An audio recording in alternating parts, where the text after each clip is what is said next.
Welcome back to Usapang Bayan at kasama pa rin natin ang ating guest ngayong gabi na si former DILG Secretary Mr. Raffy Alunan, who is now a Senatorial Candidate. So Raffy, I've known you for a long time, no? And I know that you've been involved in many advocacy projects. Pero para sa mga ating kababayan na maaring hindi kayo masyadong kakilala, ano ho ba ang mga, let's say, top 3 priorities na lang na kailangan nating lutasin para maging mabuti naman para sa ating mga kababayan at para sa ating bansa? Okay. Yung aking perspektiba, George, is to provide assistance or help sa administration. Kasi sa kasalukuyan, nakikita ko na nahihirapan ang administration na maisulong yung kanilang programa or kanilang agenda in terms of creating new wealth and reducing poverty, in providing safety and security to all Filipinos. No? Nandoon ang peace agenda, nandoon ang reform of the criminal justice system, nandyan din ang building a strong national defense. No? Pangatlo, yung education at saka kalikasan, yung dalawa na yon. Kasi napakahalaga yung ating kalikasan sa ating kinabukasan. Tama ho yan. Kasi yan ang survival lifeline natin eh. Pero sa kasalukuyan, ang ginagawa natin ay pinapatay natin ng kalikasan. Paano mangyayari sa ating kinabukasan? So, bakit nangyayari yon? Kasi kinukulang tayo sa edukasyon. No? Ang karanasan natin ay kinukulang at kailangan patibayin yung ating educational curriculum. So that we can be trained at a very early age to think common good, to think national interest, to think of human and ecological security, to think of public safety and national defense. We have to become a country of patriots. Sa aking paningin, kinukulang tayo dyan sa patriotism, kaya't may poverty, may insurgency, may injustice. May corruption. Grabe na yung corruption. At saka yung ugali na excluded ka sa usapan. No? Kaya't ang daming naiiwanan at maraming nagagalit porket neglected sila or they feel ignored. Kaya't walang katapusan yung insurgency problem natin. Marami pang lugar where yung quality ng governance natin ay malaking pagkukulang.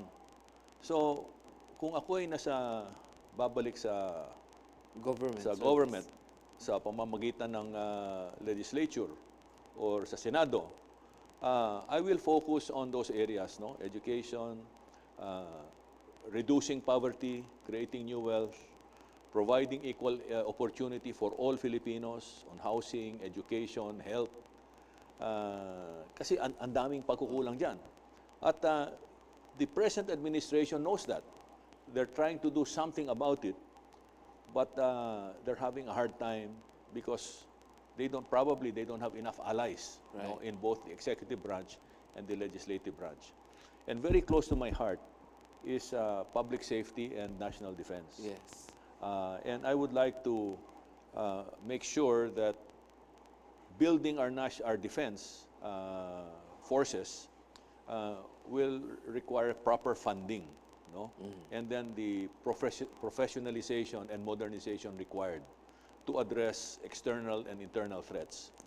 Dito naman sa public safety, very important for us to look at yung ating mga batas na kontra sa terorismo, kontra sa krimen, kontra sa droga. Kasi ang pagkaalam ko, parang walang ipin yung ating mga batas. Kaya favorite playground tayo ng mga drug syndicates at ang mga terorista. Samantala, doon naman sa mga ibang lugar, kagaya ng Indonesia, Thailand, takot silang pumunta doon kasi hinuhuli agad tapos sinesentensyahan. Either life imprisonment or death, no? We have to align, we have to upgrade or scale up our laws, yes, to be in alignment with their talking laws. About laws, no? Dahil kasi pagkapasok nyo naman sa Senado, kayo ay magiging legislator, no? Yes. Ano ho ba ang, let's say, top 3 priority bills or batas na gusto nyong maipasapatupad para sa ganun, yung mga advokasya nyo ay magampanan? Okay. Doon sa poverty reduction, titingnan ko yung 4 areas, ano?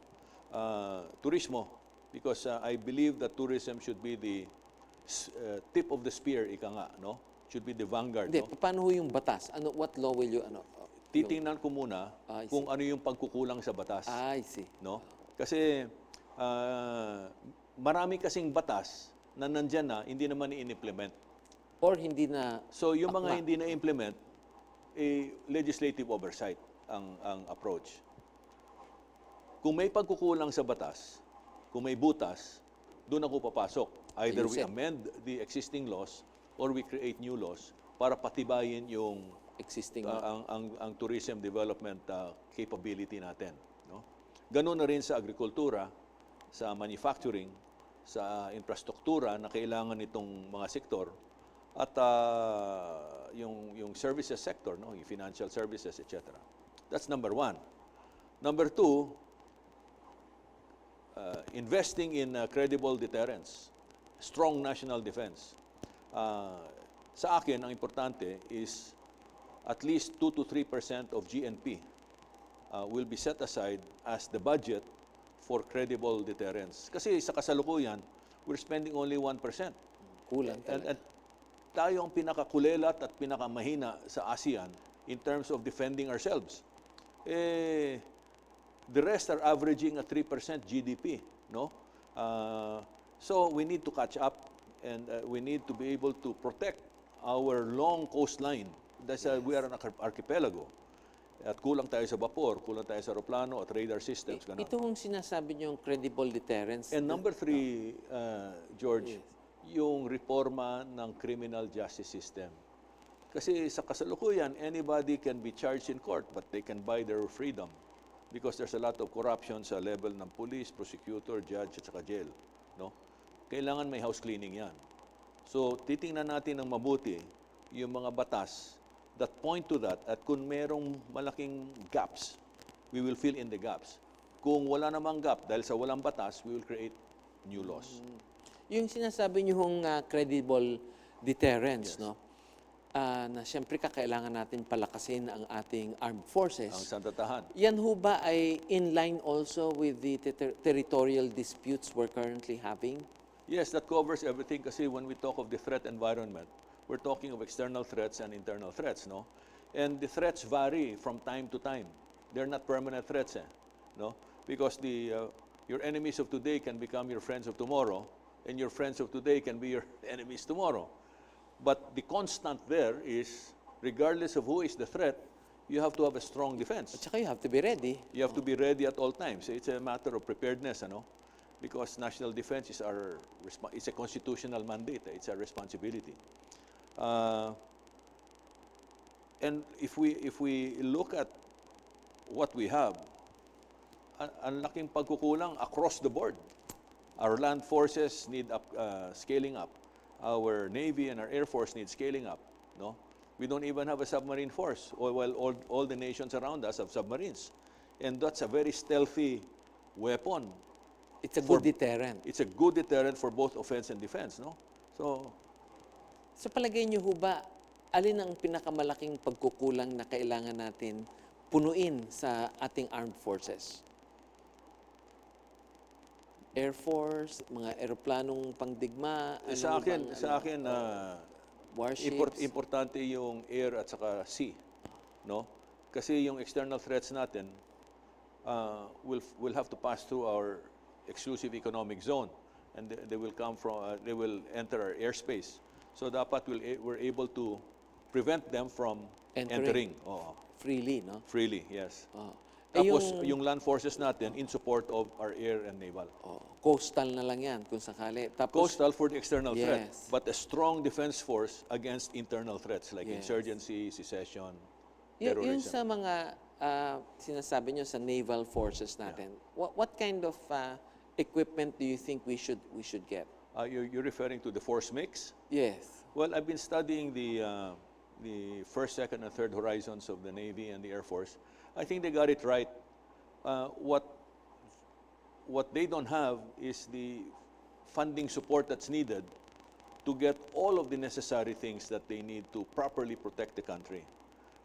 So naturally, kung kulang yung pera, kulang din yung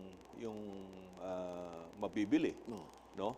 At it will severely restrict their capability to defend the country, no? So sa akin, we have to change the mindset of those who prepare the budget and provide the armed forces the means to carry out their mission. Mahalaga yung mission na yun, which is to protect the homeland. If you don't give them the means, how can you expect them to protect? How can you expect them to save and rescue? Cannot. It's impossible.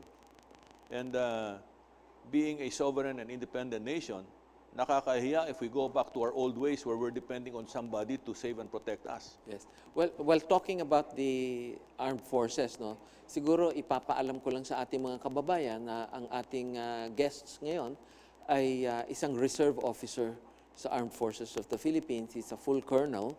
Kaya naintindihan naman niya yung sinasabi niya. Dahil kasi he's close to the military. He's been in discussions with both the Armed Forces and the Department of National Defense. And George, I've been involved with the National Security Advisor's Office since the previous administration, where the focus of our discussions were building credible deterrence and how to fund it. That's right. Yeah. So, So kabisado ko yung subject matter. okay. Well, we need to have another station break. Please stay tuned and we'll be right back with our guest for this evening, former DILG Secretary, Mr. Raffy Alunan.